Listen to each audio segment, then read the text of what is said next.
Sir आता मगाशी आपलं बोलणं सुरू होतं की नव्या पिढीने राजकारणात यावं किंवा ते कसं यावं, पण असं असताना सर तुमच्यावरती एक आरोप असा पण अलीकडच्या काळात झाला होता की घराणेशाहीचा आरोप, तर त्याला तुम्ही कसं पाहता?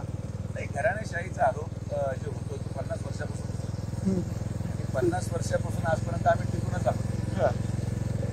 एक व्यक्ती आर्थिक दृष्टिकोनातून समृद्ध असणं हा एक भाग झाला आणि त्या आर्थिक दृष्टिकोनातून समृद्ध असण्याची भावना सर्वसामान्य माणसामध्ये जाणीवपूर्वक हा दुसरा भाग. मी आर्थिक दृष्टिकोनातून जरी सक्षम असेल तर मी सर्वसामान्य माणसामध्ये जाताना त्याला जो पुरावा आहे तो तरी जाणून देतो. म्हणजे असं नाही की मुद्दा म्हणून करतो. हे आजोबांपासून वडिलांपासून आम्ही एवढं सगळं पाहिलेलं आहे की आम्हाला कधी पैशाचा हेवा, पदाचा हेवा, मंत्रिपदाचा हेवा आणि जनसामान्य माणसावर त्याच्यावरचं प्रेशर आणणं हे कधी जमलंच नाही. त्यामुळे we have been accepted 50 years. मला वाटतं महाराष्ट्रामध्ये तुम्ही एवढं फिरला आहात, किती घराणे आहे ज्याची 4थी पिढीला सुद्धा लगलेली एक सलग केंद्र शिक्षण आहे. कधी वडील फेमस झाले, मुलाचा पराभव झाला, मुलगा फेमस झाला किंवा आजोबा आणि मुलगा झाला, मध्ये वडिलांचा गॅप पडला. अशी परिस्थिती आमच्या जिल्ह्यात निर्माण झाली.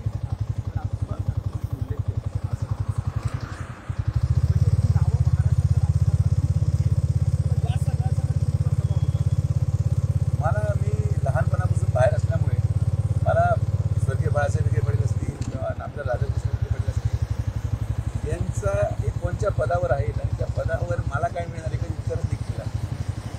मी हॉस्टेलमध्ये राहिल्यामुळं इतकं सामान्य जीवन जगलं, स्वतःचे कपडे धुणं, स्वतःचा स्वयंपाक करणं, त्यामुळं त्या गोष्टीचा प्रभाव माझ्याकडे होत नाही, झालाही नाही. आणि त्यामुळे तुम्हाला लोकही सांगतील जसा सुजय विखे खासदार होण्यापूर्वी होता तसा आजही आहे आणि वडील पालकमंत्री आणि महसूलमंत्री झाले तरी त्याचं राहणीमान आणि बोलणं तसंच आहे. तर माणूस एखाद्या परिस्थितीनुसार जर बदलला तर लोक स्वीकारत नाही.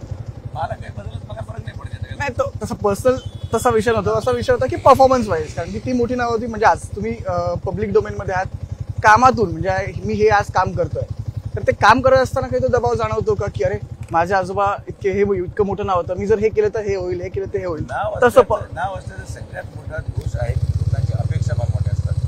जेव्हा लोक निवडून देतात लोक म्हणतात हे विखे पाटील परिवाराचा आहे, हा काहीतरी वेगळं करेल, ते वेगळं पण दाखवण्यासाठी जी मेहनत जाते. Exact that is it can be explain in words also.